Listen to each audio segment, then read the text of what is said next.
ఇటు మళ్ళీ ఇటు. ముంగస్తులందరికీ స్వాగతం. నేను మీ కాపర్ని. ఏదో కామెడీ బిట్ పెట్టాను కదా, కామెడీ అనుకుంటున్నారా? కాదండి, సీరియస్ విషయం. ద్వేషము ఎంత ఉండవచ్చు, ఏ పని చేసిన వారి మీద ఎంత ఉండవచ్చు అనేది ఒక క్వశ్చన్. మనుషులకి ఎంత ఉండవచ్చు, దేవుడని చెప్పే వ్యక్తికి ఎంత ఉండవచ్చు అనేది ఇంకొక క్వశ్చన్ అనమాట.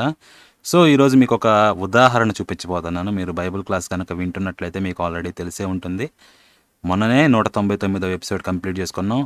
రేపు శుక్రవారంన 200 ఎపిసోడ్ కంప్లీట్ చేసుకోబోతున్నాం అనమాట. 200 ఎపిసోడ్ ప్రత్యేకత ఏమిటి అంటే, ఆలయము కట్టించిన తర్వాత అందుట్లో చేరిన యెహోవా ఆలయాన్ని విడిచి వెళ్ళిపోతున్నాడు అనమాట అందుట్లో. సో ఆ సందర్భంలో ఏంటంటే, అక్కడ నిన్న 199 ఎపిసోడ్లో 2 చాప్టర్లు డిస్కస్ చేసాం. వాటి మీద ఒకసారి ఫోకస్లోకి తీసుకొస్తున్నాను. ఎప్పుడన్నా ఈ యూదా మతం కానీ క్రైస్తవం కానీ ఏదన్నా విగ్రహారాధనని క్షమిస్తుంది అని అనుకుంటే లేదండి, ఎట్టి పరిస్థితుల్లో లేదు. కాకపోతే క్రైస్తవం అనేది వాళ్ళే ఒక పెద్ద విగ్రహారాధికులు, అది వేరే విషయము. బట్ యూదుల మతం దగ్గరికి వస్తే, లేకపోతే యెహోవా పాత నిబంధన ఇదంతా ఉంది కదా, ఈ మతం దగ్గర, ఇక్కడ ఈ పుస్తకం దగ్గరికి వస్తే మాత్రం వాళ్ళు విగ్రహారాధనని క్షమించరు. ఓకే, క్షమించరు, ఏం చేస్తారు మరి అనే క్వశ్చన్కి ఆన్సరు ఇప్పుడు చూపిస్తాను అన్నమాట మీకు. ఓకే, సో ముందుగా మీకు చాప్టర్స్ చూపిస్తాను, ఎక్కడ జరుగుతుంది ఏంటి అని చెప్పేసి. ఇదంతా కూడా ఎహెస్కేల్ గ్రంథంలో జరుగుతుంది. 26వ పుస్తకం అండి, మొదటి నుంచి చూసుకుంటా పోతే 39 గ్రంథాల పాత నిబంధనలో. సో అందుట్లో మీరు చూసారనుకోండి, చాప్టర్స్ నేపథ్యం ఏమిటి అంటే, ముందు ఈయన కావలిగా పెడతాడు ఎహెస్కేల్ని. ఆ తర్వాత నువ్వు ఇది చేయని చెప్పి కొన్ని సూచక క్రియలు చెప్తాడనమాట. ఈయన ఉన్న బొచ్చును గొరిగేసుకొని దాన్ని తగలబెడతాడు. అదంతా జరిగిద్ది. ఆ తర్వాత అక్కడ నాశనం ఇక్కడ నాశనం, అలా చంపుతా ఇలా చంపుతా అని చెప్పేసి ఎవరిని వదలను, అందరినీ చంపేస్తానని 2 అధ్యాయాలు చెప్తాడనమాట. అయితే 8వ అధ్యాయంలో ఏంటంటే, ఎహెస్కేల్కి ఒక దర్శనాన్ని చూపిస్తాడు. ఆ దర్శనం ఎలా ఉంటుంది అంటే, ఇదిగోండి ఎహెస్కేలు 8వ అధ్యాయం అనమాట ఇది. సో మీరు ఇక్కడ చూస్తే 6వ సంవత్సరంలో వచ్చిందనమాట ఈయనకి దర్శనం. వెంటనే ఏంటంటే, ఈయన చూస్తుండగా ప్రభువు అంటే యెహోవా హస్తం వచ్చింది దీని మీదకి. ఓకే, ఆ తర్వాత అది వచ్చి కిందకి దిగిద్ది అనమాట. ఏదో ఆకారం అనమాట. సో కిందంతా, నడుము దగ్గర నుంచి కిందంతా అగ్నిలా ఉంటుంది, నడుము దగ్గర నుంచి పైకంతా కూడా వెలుగులా ఉంటుంది అనమాట, తేజోమయమైనట్టుగా. సో మనిషి రూపమా అనుకుంటే అఫ్కోర్స్ ఆల్మోస్ట్ అనుకోవచ్చు, బట్ మనకి ఇక్కడ రూపంతో ఇంపార్టెంట్ కాదండి.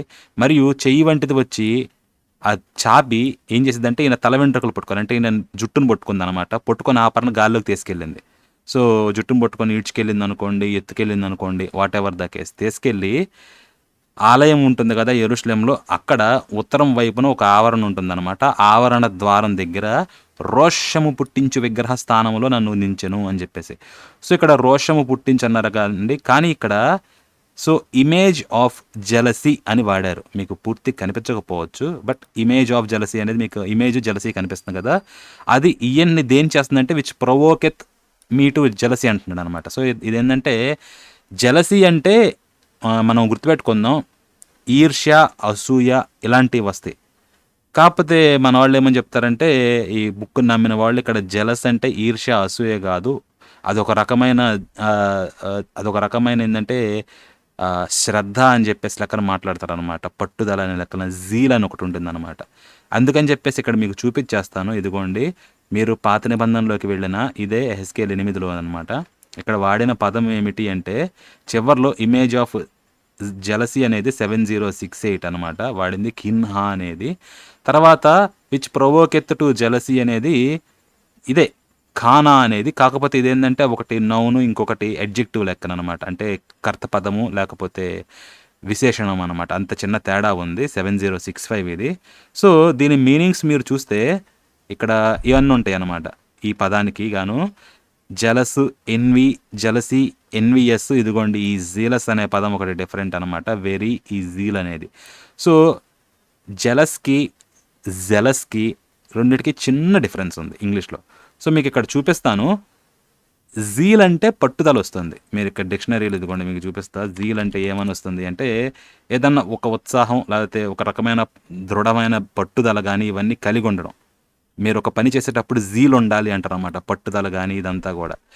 జెలస్ పెట్టామనుకోండి, ఇది జీలస్ అంటారు, జెలస్ అనరు. సో జీలస్ మీనింగ్ చూసారనుకోండి, ఇదిగోండి శ్రద్ధుడైన, భక్తి గల, అభినివేశము గల, అంటే ఒక వస్తువు పట్ల మీకు అధికమైన శ్రద్ధ ఇది ఉందన్నమాట.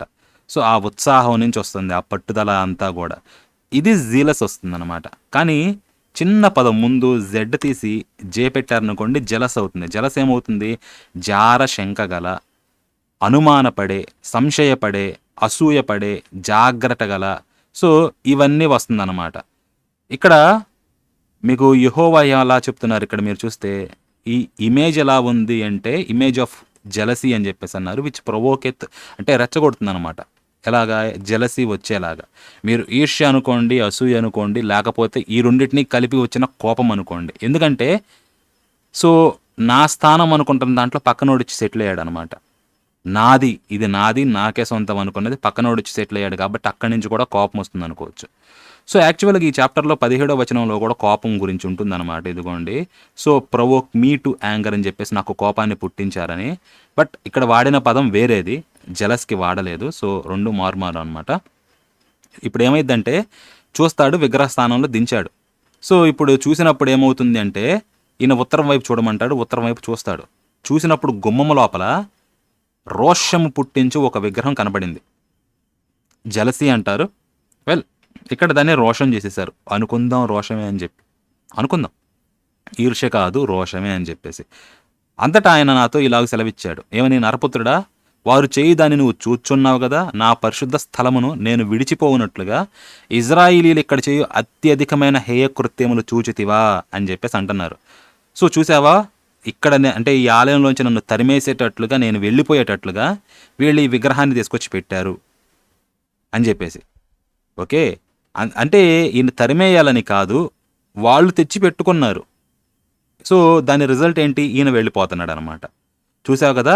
అంతేకాదు, ఇందాక మీకు బ్రహ్మానందం చూపించాను సార్, అటు చూపిస్తాడు అంటాడు బ్రహ్మానందం, ఇటు చూపిస్తాడు, కెమెరా ఇంకోటి ఉంటుందన్నమాట. సేమ్ అదే సిచ్యువేషన్లో అక్కడ చూసావు కదా, ఇప్పుడు ఇక్కడ చూడని చెప్పేసి ఇటువైపు చూపిస్తున్నాడు అనమాట. ఇంకా ఎక్కువ హేయ క్రియలు చూస్తావు. అంటే ఏంటి? ఒక విగ్రహాన్ని పెట్టాడు, ఆ విగ్రహానికి పూజలు ఇవి చేస్తున్నారు, అంతకన్నా హేయక్రియ అనమాట. విగ్రహం కన్నా హేయక్రియ ఏమన్నా ఉంటుందా? ఇదిగోండి. అప్పుడు ఆవరణ ద్వారము దగ్గర ఆయనను దింపగా గోడలోనున్న సందు ఒకటి నాకు కనబడింది. ఇప్పుడు ఏమంటున్నాడు? సందు కనిపిస్తే గోడలో చిన్న సందు. నరపుత్రుడా, ఆ గోడకు కన్నము త్రవ్వమని ఆయన నాకు సెలవీయగా. చిన్న సందు ఉంది కదా, దానికి కన్నం తవ్వేసే మొత్తం అని చెప్పేసి అన్నాడు. అయితే ఈయన కన్నం తవ్వినంతలో ద్వారం ఒకటి కనపడింది. మరి అప్పటిదాకా కనబడలేదా? అడగొద్దు. దేంతో తవ్వాడు? అడగొద్దు. సో ఎట్లాగో తవ్వుతున్నాడు అనమాట. మొత్తానికి ఇదంతా ఒక దర్శనం కాబట్టి లోపలికి చొచ్చి ఇక్కడ వారు ఎట్టి హేయకృత్యములు చేయుచున్నారో చూడమని ఆయన నాకు సెలవీయగా. పోయి ఎంత దరిద్ర పనులు చేస్తున్నారు. ఇందాక హేయ పని ఉంది కదా, హేయకృత్యం, విగ్రహారాధన, అంతకన్నా ఇంకా చేస్తున్నారని చెప్పేసి పోయి చూడమంటే ఏంటంట? లోపలికి పోయి చూసినప్పుడు ప్రాకిడి సకల జంతువుల ఆకారములను, హేయమైన మృగముల ఆకారములను, అనగా ఇశ్రాయేలీల దేవతల విగ్రహములన్నీ గోడ మీద చుట్టూను వ్రాయబడి ఉన్నట్టు కనబడెను. ఈ ప్రాకుడు, ఈ జీవులన్నీ కూడా ఎట్లా చెప్పాలంటే అపరిశుద్ధాలండి, పరిశుద్ధమైనవి కావన్నమాట. సో ఈ నిషేధించబడినాయి. వీటినే పెట్టుకొని గోడల మీద రకరకాలుగా పూజించుకుంటున్నారు అనమాట. సో బొమ్మలు గీసుకొని, ఇదొకటి. విగ్రహారాధన బయట పెట్టిన దానికన్నా ఇక్కడ గోడల మీద పెట్టుకొని పూజించడము. ఓకే, ఇది ఇంకా హేయ కృత్యం. అయితే ఒకడు తన చేతిలో ధూపార్తి పుట్టుకొని ఇశ్రాయేలీల పెద్దలు 70 మందియు వారి మధ్యను శాపాను కుమారుడైన యజన్యాయు ఆ ఆకారములకు ఎదురుగా నిలిచి ఉండగా చిక్కని మేఘము వలె ధూపవాసన ఎక్కుచుండెను. ఈ క్రైము. ఇందాక విగ్రహమే పెట్టారు, ఇప్పుడు బొమ్మలు పెట్టుకుని వాటికి ధూపం వేసేస్తున్నారు. పాపం యోగోడు ఇప్పుడు అంత ధూపం వేసి ఉండరు. సో చిక్కటి మేఘం వలె, మేఘంలాగా ఎక్కేస్తుంది అనమాట వాసన అంతా కూడా. అయిపోయింది. ఇది ఇంకా అధిక హేయకృత్యం అనమాట. ఇది సాంబ్రాణి వెలిగించడం. అప్పుడు ఆయన నాకు సెలవిచ్చినదేమనగా, నరపుత్రుడా, యెహోవా మమ్మును కానకయుండును, యెహోవా దేశమును విసర్జించను అని అనుకొని వీళ్ళందరూ నాశనం అవుతున్నారండి. పక్కటి రాజ్యాలు కానీ ఇవన్నీ కూడా. యెహోవాను నమ్ముకున్న వాళ్ళు చాలామంది ఉన్నారు, నమ్ముకున్నాక కూడా నాశనం అయిపోతున్నాయి. ఏమనుకుంటున్నారు? డౌట్ వచ్చిందనమాట. యెహోవా మమ్మల్ని చూడడం లేదు, యెహోవా ఈ దేశాన్నే వదిలేశాడు అనుకొని వాళ్ళు ఇంకా వేరే వేరే దేవతలు ఉన్నారు కదా, ఆ దేవతలను పెట్టుకుని వాళ్ళు పూజించుకుంటున్నారు. వాళ్ళ దరిద్రం వాళ్ళది, వాళ్ళ కష్టాలు వాళ్ళు ఉన్నాయి. ఇది చూసి ఈయనటు కాపాడాలని లేదు, ఈయనకి అయ్యగారికి కాపాడాలని లేదు, అందరు నాశనమేనే ఉంటుందన్నమాట. ఓకే, మీరు దీనికి ముందు అధ్యాయాలు చూస్తే లోపల ఉన్నోడు లోపల అగ్నితో కాల్చేస్తాడు, బయట ఉన్నోడు ఖడ్గంతో చచ్చిపోతాడు, ఒక్కొక్కళ్ళు ఒక్కో దానికి చచ్చిపోతారు, అందరూ చచ్చిపోతారని చెప్పేసి ఉంటుందన్నమాట. సో ఈయనెటు కాపాడబోయేది లేదు, ఈయన అప్పచెప్తానని ముందే డిసైడ్ అయిపోయాడు. ఇప్పుడు కాదు, 4 తరాల ముందే, మనశ్శే కాలంలోనే. నువ్వు కాదురా బాబు, నీ తర్వాత 4 తరాల తర్వాత నేను లేపేస్తానని చెప్పేసి చెప్పాడు. డిసైడ్ అయిపోయాడు, ఈయన మార్చేది లేదు. ఇక వీళ్ళు దిక్కు ఎక్కడుందో అక్కడ ఎత్తుక్కుంటా పోతున్నారు. అందుకు ఇంకా గాలింది. నేను చంపుదామని ఫిక్స్ అయిపోతే నువ్వు ఎంత ధైర్యం ఉంటే వేరే దేవతల్ని పట్టుకుంటావు. చూడండి ఇప్పుడు. సో ఇశ్రాయేలీల పెద్దలు చీకటిలో తమ విగ్రహపు గదులలో వారు ప్రతివాడు చేయుదని నీవు చూచుచున్నావు కదా. సో చూస్తున్నావు కదా, విగ్రహం, 7 బొమ్మలు, ఆడదుగో చిక్కటి మేఘంలాగా ధూపవాసన అన్నమాట. అగరబత్తులు కానీ ఇవన్నీ, సాంబ్రాణీలు ఇవన్నీ. మరియు ఇంకా అయిపోవాలి, ఆయన నీవు ఈ తొట్టు తిరుగు, అక్కడేం చూసావు, ఇదిగో ఇటు చూడు, వీటిని మించిన అతి హేయ కృత్యములు వారు చేయుట చూతువు అని నాతో చెప్పి, ఇప్పటిదాకా చేసాక ఇది కాదు, ఇంతకన్నా ఎక్కువ అని చెప్పి యెహోవా మందిరపు ఉత్తర ద్వారము దగ్గర నన్ను దింపగా అక్కడ స్త్రీలు కూర్చుండి తమ్మూజు దేవతను గూర్చి ఏడ్చుట చూచితిని. తమ్మూజు అనేది బబులోన్ దేవత అండి, వనదేవత అనుకోండి ఒక రకంగా. వర్షాకాలము, ఎండాకాలం అయిపోగానే, అంటే ఎండాకాలం కానీ లేకపోతే ఇవి దాన్ని ఏమంటారు, ఋతువు వస్తుంది కదా, అవి వచ్చే టైంకి ఈయన చనిపోతాడు.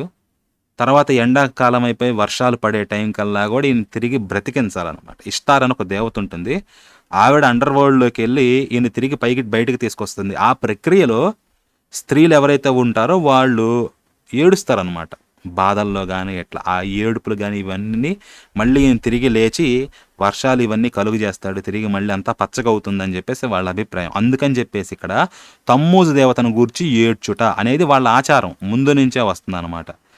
సో ధూపం వేయడం ఒకెత్తు, గడగడా వడకుచూ సేవించుడి అన్నాడు కదా ఈయన. వాళ్ళు తమ్మూజు దేవతను గూర్చి ఏడ్చున్నారు నాకు భయపడకుండా. ఇది ఇంకా హేయకృత్యం ఇంతకన్నా ఇంకోటి చూడండి. అప్పుడు ఆయన, నరపుత్రుడా, ఇది చూచితీవి కదా, కానీ నీవు తిరిగి చూచిన ఎడల వీటిని మించిన హేయకృత్యములు చూతువని నాతో చెప్పి. ఇంతకన్నా హేయకృత్యం ఏంటంట చూడండి. యెహోవా మందిరపు లోపలి ఆవరణములో నన్ను దింపగా అక్కడ యెహోవా ఆలయ ద్వారము దగ్గరనున్న ముఖమంటపునకును బలిపీఠమునకును మధ్యన ఇంచుమించు 25 మనుష్యులు కనబడ్రి. సో గర్భగుడి అనుకోండి ఆలయము, ఆ గర్భగుడికి బయట హాల్ లాగా ఉంటుంది అనమాట, పెద్దది. దాని సెంటర్లో బలిపీఠం ఉంటుంది. సో గర్భగుడి ద్వారానికి హోలీ ఆఫ్ హోలీస్ అంటారు అనమాట. దానికి ఈ హాల్లో ఉన్న బలిపీఠానికి మధ్యలో ఈ గర్భగుడి ఉండేది కదా, వారి వీపులు యెహోవా ఆలయము తట్టును, వారి ముఖములు తూర్పు తట్టును తిరిగి ఉండెను. అంటే ఏంటి, యెహోవా కల్లి వీళ్ళ ముడ్డు చూపించారనమాట. తూర్పు కల్లి వీళ్ళు తిరిగి ఉన్నారు. ఏం చేస్తున్నారు, వారు తూర్పున ఉన్న సూర్యునికి నమస్కారము చేయుచుండ్రి. విగ్రహము, ఆకారాలు గీసుకొని పూజ చేయడం, ధూపం వేయడం, ఆ తర్వాత తమ్మూజు దేవతను గూర్చి ఏడవడం, ఇది కూడా కాదు, సూర్యునికి నమస్కారం చేస్తున్నారు. అంతే, అయిపోయింది, కత్తం. అప్పుడు ఆయన నాతో ఇట్లను, నరపుత్రుడా, నీవు చూచితివే, యూదావారు ఇక్కడ ఇట్టి హేయకృత్యములు జరిగించుట చాలదా? వారు దేశమును బలాత్కారముతో నింపుచు నాకు కోపము పుట్టించుదురు. ఇందాక రోషం అన్నారు కదండి, ఇప్పుడు కోపం అనమాట. రెండింటికి వాడిన పదాలు వేరు. అక్కడ రోషానికి ఇంగ్లీష్లో జెలసీ అనే మీనింగ్ వస్తుంది, వీళ్ళు రోషం అంటారు. ఆ రోషం అనేది కూడా ఎక్కడి నుంచి పుట్టుకొచ్చింది, ఈర్ష్య నుంచే పుట్టుకొచ్చింది.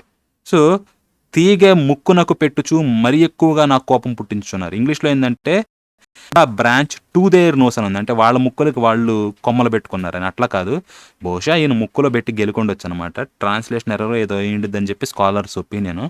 కాబట్టి సో చూడండి, కాబట్టి కటారము లేకయు కనికరము చూపకయు నేను నా క్రోధమును అగుపరిచి వారు నా చెవుల్లో ఎంత బిగ్గరగా మొరపెట్టినను నేను ఆలకింపకుందును. ఏం చేస్తున్నాడంట, కటాక్షము లేకుండా, కనికరము చూపకుండా నేను నా క్రోధాన్ని వాళ్ళకి కనబడేలా చేస్తాను. అగుపరిచి అంటే నేను చూపిస్తాను నా క్రోధాన్ని, చూపించి వారు నా చెవుల్లో ఎంత గట్టిగా కేకలు పెట్టినా కానీ నేను ఆలకింపకుండా ఉంటానంటే నేను వినను, నా కోపాన్ని చూపించకనే చూపిస్తాను అని చెప్పేసి యెహోవా చెప్తున్నాడండి. ఇది ఆయన కోపం. అయితే మీరు ఇక్కడ ఒకటి క్వశ్చన్ వేసుకోవాలి, చేస్తుంది ఎవరు? ఇక్కడ లోపల 70 మంది ఉన్నారు, 70 మంది పెద్దలు ఉంటారు వాళ్ళకి. తర్వాత శాన్హెడ్రిన్లో కూడా 70 మంది ఉంటారు అనమాట మొత్తం. సో వీళ్ళది 70 అనేది పెద్దల సంఖ్య, అది నెక్స్ట్ ఫిక్స్డ్. సో ఆ 70 మంది ఇంకా మధ్యలో 25 మంది, వీళ్ళందరూ కూడా సూర్యునికి లేకపోతే తర్వాత ఆకారాలకి వీటన్నిటికీ పూజిస్తున్నారు. సరే, వీళ్ళని చంపితే ఒక రకంగా అనుకోవచ్చు, ఈయన ఆలయంలో అపరిశుద్ధం చేశారని ఒక సెన్స్ అన్నా ఉంటుంది వీళ్ళని చంపితే, రైట్? కానీ మీరు టైటిల్ చూస్తే ఏంటి టైటిల్ ఇక్కడ పెట్టింది, దేనికన్నా ఎంత ఉంటుంది హద్దు అని చెప్పి. మరి ఇంత ద్వేషం, ఇంత కరెక్టేనా అసలు ఇంత ద్వేషం ఉండడం అనేది? అది మీరు చూస్తారన్న ద్వేషము అనేది. చేసింది ఎవరు? ఇక్కడ 70 మంది, ఇంకో 25 మంది, లేదు ఇంకో అటు ఇటు చిల్లరేసుకోండి 100 మంది. కాకపోతే దీనివల్ల రిజల్ట్ ఎవరికి వస్తుంది అది చూడండి మీరు.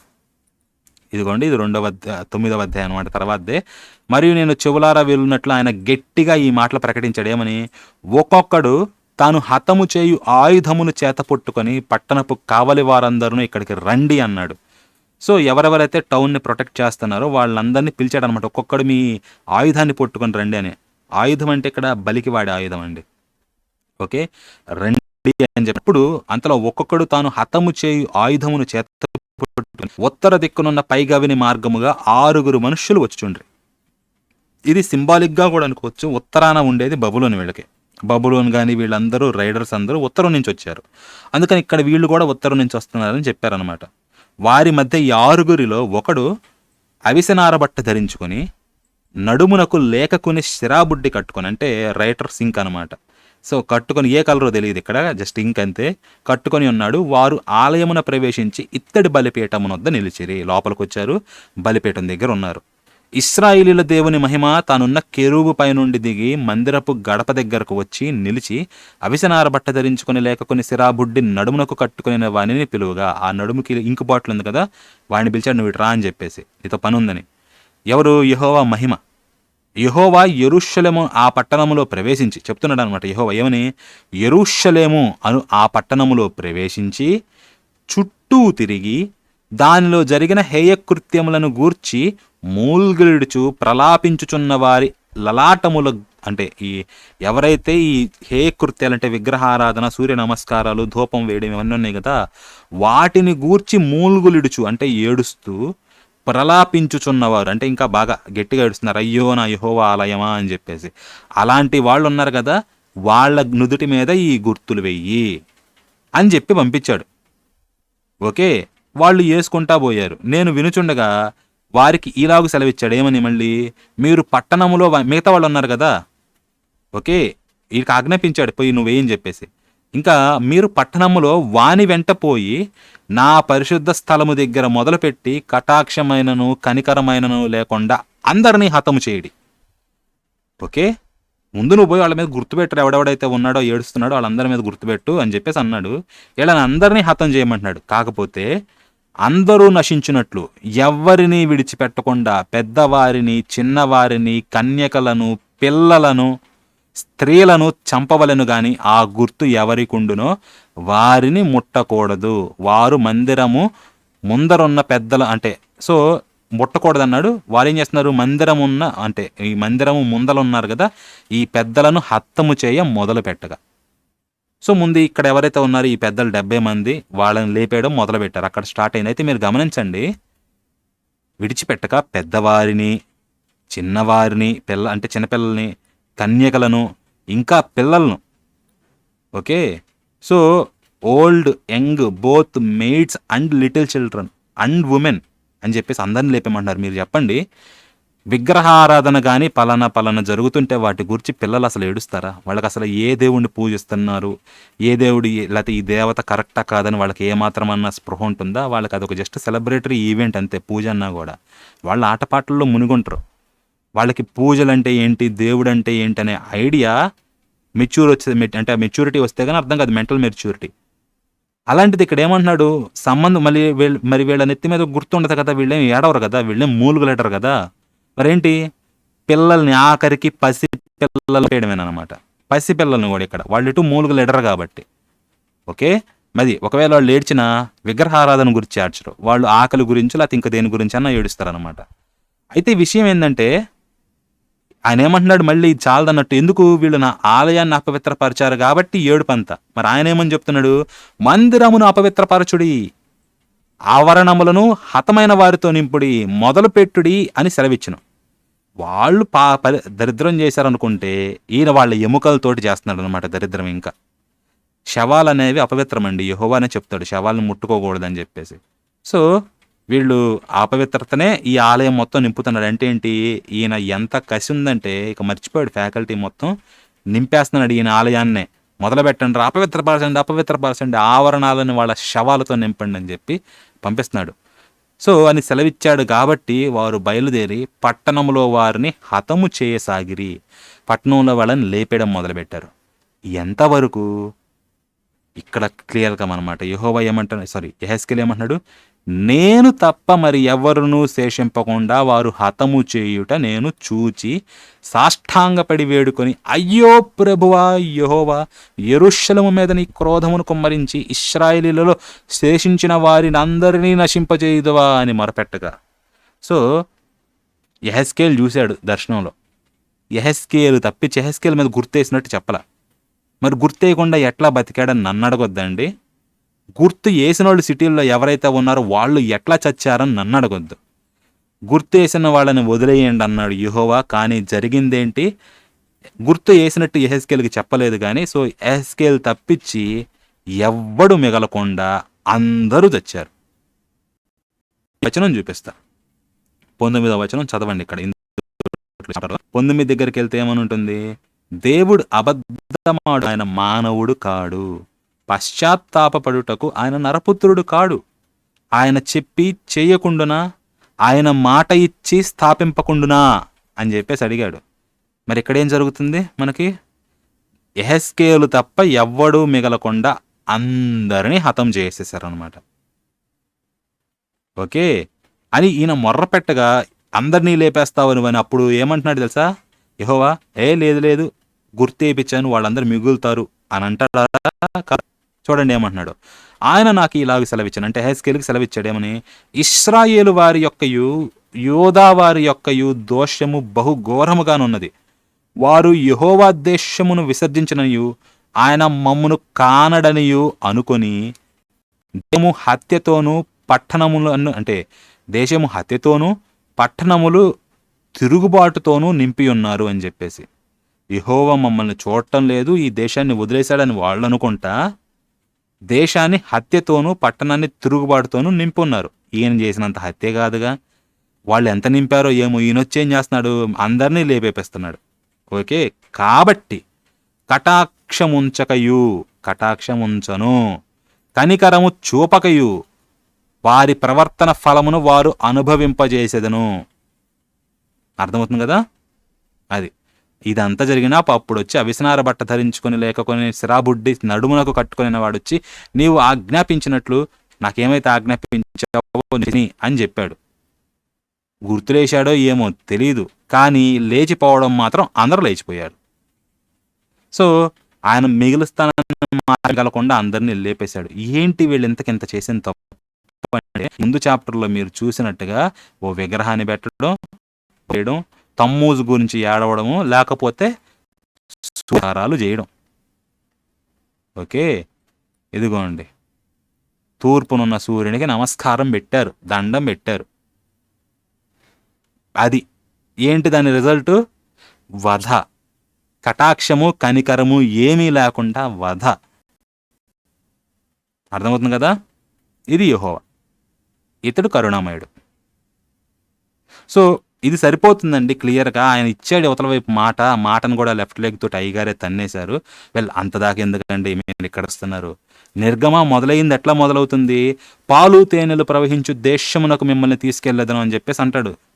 అన్నాడా, అనే బయటికి రప్పించాడా. ఇప్పుడు నేను ఉన్నానండి, లేకపోతే మీ ఇంట్లో ఎవరన్నా ఉన్నారు, లేకపోతే మీరే ఉన్నారు అనుకుందాం, మీ అక్క వాళ్ళ పిల్లలు, అన్న వాళ్ళ పిల్లలను సినిమాకు లేకపోతే ఎక్కడికో తీసుకెళ్దామని మీరు అనుకున్నారు, ఇంటికి వెళ్ళారు, సరే తీసుకెళ్తున్నారు అని చెప్పేసి తీసుకెళ్ళి వాళ్ళని చక్కగా చూసుకోవాల్సిన డ్యూటీ మీదా కాదా. పిల్లలు అల్లరి చేస్తారు వాళ్ళకి తెలిసి తెలియక, అవునా కాదా. మరి చూసుకోవాల్సిన మీరు ఏం చేశాడు, ఈయన ఆ పాలు తేనెలను ఆశ చూపించాడు, బయటకు తీసుకొచ్చినాక ఏం చేశాడు, చవిసారాల లేవంటారు అనమాట. రుచి కానీ పచి కానీ ఏమీ లేని మన్నా గురిపించాడు. అది మాత్రం ఎన్నాళ్ళు తింటారు మీరు చెప్పండి. వారం రోజులు పడుతుంది ఐగుప్తు నుంచి కనానికి వెళ్ళాలి అంటే. ఆది కాండంలో మీరు చూస్తే కరువు వచ్చినప్పుడు ఈ ఇజ్రాయెల్ ఉన్నారు కదా, ఇజ్రాయెల్ సంతానం, వీళ్ళు రౌండ్ ట్రిప్పులు కొడతా ఉంటారు, ఏది గింజలు తెచ్చుకోవడానికి. అది అమ్మేది యోసేఫే ఐగుప్తులో ఉండి. మరి గింజల కోసమే రౌండ్ ట్రిప్పులు కొడుతున్నారు కనాన్ నుంచి ఐగుప్తుకి, వారం రోజులు మహా అయితే ట్రిప్. కానీ ఇక్కడ సంవత్సరాలు లేచిపోతున్నాయి. వీళ్ళకి ఇసుగు పుట్టింది. ఏంట్రా బాబు ఇక్కడ తిండి లేదు, ఏమీ లేదు, ఈ మన్నా కూడా తినలేక చేస్తున్నాం, అది రుచి లేదు పచ్చి లేదు అనమాట, చప్పకుంటుందంట. సో ఇక ఏంటంటే పూరేళ్ళు కురిపిస్తాడు. సరే కురిపించాడు కదా, నోట్లో పెట్టుకునే లోపు చచ్చిపోతారు. పంటి కింద మాంసము నల్లగా కమ్ము చచ్చిపోతారు. చుట్టూ ఆహారం ఉంటుంది మాంసం, పూరేళ్ళు, కానీ తినలేరు, పెట్టుకుంటే చచ్చిపోతారు. ఇంకోసారి మేము అక్కడే బాగుంది, మేము అక్కడే హాయిగా బతికాము, ఇక్కడ నీళ్లు కూడా లేవు ఆఖరికి అంటే ఈయన కోపం వచ్చేది తాపకరమైన సర్పములను పంపిస్తారు అనమాట. అవి కరువుగా అనేక మంది చచ్చారని ఉంటుంది అక్కడ. సో ఇచ్చిన మాట ఏంటి, మిమ్మల్ని అక్కడికి తీసుకెళ్తాను అని. ఎంతమంది వెళ్ళారు తెలుసా? 2. సంఖ్యాకాండంలో లెక్క పెడితే ఎన్నో లక్షల మంది తేల్తారండి. 6 లక్షలు ఎంతో తేల్తారు. ఎవరు? ఏబుల్ బాడీడ్ పర్సన్స్ అనమాట, యుద్ధం చేయగలిగిన వారు. సో అంతకన్నా పిల్లలు, అంతకన్నా పెద్దోళ్ళు కూడా డబల్ వేసుకుందాం, 12 మంది వేసుకున్నాం, 12 లక్షలు రఫ్గా. దాదాపు ఈక్వివలెంట్గా లేకపోతే ఇంకా అంతకంటే ఎక్కువ సంఖ్యలోనే స్త్రీలు ఉంటారు. ఎందుకంటే ఆ టైంలో వార్లు ఇవన్నీ జరుగుతూ ఉంటాయి కాబట్టి పురుషుల కన్నా కూడా స్త్రీలు ఎక్కువ సంఖ్యలో ఉండేటోళ్ళు. యుద్ధం చేసేది పురుషులు, వాళ్ళు పోతారు, ఇంటికాడ మిగిలేది స్త్రీలు. సో అందుకని చెప్పి స్త్రీలు కూడా అప్పట్లో పాలీగమి అనేది చాలా కామన్, ఇంకా తప్పదన్నమాట సిచ్యువేషన్. ఎందుకంటే ప్రతి స్త్రీకి గాను లేకపోతే ప్రతి పురుషుడికి గాను 2-3 ఉన్నారనుకోండి స్త్రీలు సంఘంలో, ఇతడు ఒకనే చేసుకుంటే ఇంకో 2 స్త్రీలు మిగిలిపోవాలన్నమాట, పెళ్లి చేసుకోకుండా ఏం చేసుకోకుండా. కుదిరిద్దా? ఇది జరిగే పనా? కాదు. సో దానికి ఆబ్వియస్ సొల్యూషన్ ఏమిటి అంటే ఆ పాలీగమీని ఎలో చేయడం. ఎవరు ఎలో చేశారని కాదు, చాలా కామన్ అనమాట. ఇప్పుడు పాలీగమీ కాదంటనే కానీ కంట్రీస్ ఇప్పుడు కూడా పాపులేషన్ డిస్బ్యాలెన్స్ అయిందనుకోండి, బాగా చేయగలిగేది ఏముండదు. రేపు యుద్ధాలు వచ్చేసి ఏదో అయ్యి మగాళ్ళు సగానికి సగం పడిపోయారనుకోండి, అప్పుడు లేపేస్తారు బ్యాను. నో డౌట్ అదే జరిగేది, లేకపోతే అల్లకల్లోలం అయిపోతుంది అనమాట. సో అప్పట్లో 24 లక్షల రఫ్గా 30 లక్షల మంది ఉంటారండి. అబ్రహాంకి అప్పుడు ప్రామిస్ చేస్తాడు, నీ సంతానమును ఆకాశ నక్షత్రముల వలె సముద్రపు ఇసుక వలె చేసేదనని చెప్పి. సంఖ్యాకాండంలో చెప్తాడు, నేను అప్పుడు ఇచ్చాను కదా నీకు ప్రామిస్, అది ఇప్పుడు నెరవేరింది అని చెప్పేసి. ఏది 20-30 లక్షలకి. వాళ్ళు ఏమయ్యారు? 40 ఏళ్లలో అందరు చచ్చారు, 2 తప్పించి. తీసుకొచ్చేటప్పుడు ఈ ప్రామిస్ చేయించాడు, దారిలోనే హతమైపోయారనమాట. ఎంతమందిని యెహోవా చంపాడు మీరు ఊహించుకోండి. వరకు అయ్యగారు మాటిస్తే అలా ఉంటుంది. కానీ ఏం చెప్తారు ఇక్కడ చూసుకుంటే మీరు, ఇదిగోండి సంఖ్యాకాండంలోనే, అబద్ధమాడుటకు ఆయన మానవుడు కాడు, పశ్చాత్తాపడుటకు ఆయన నరపుత్రుడు కాడు, ఆయన చెప్పి చేయకుండానా, ఆయన మాట ఇచ్చి స్థాపింపకుండానా అని చెప్పి. సో విగ్రహారాధన అంటే ఇంత ద్వేషము పాత నిబంధనలో, అసహ్యం అన్నమాట, దాన్ని హేయముగా చూస్తారు.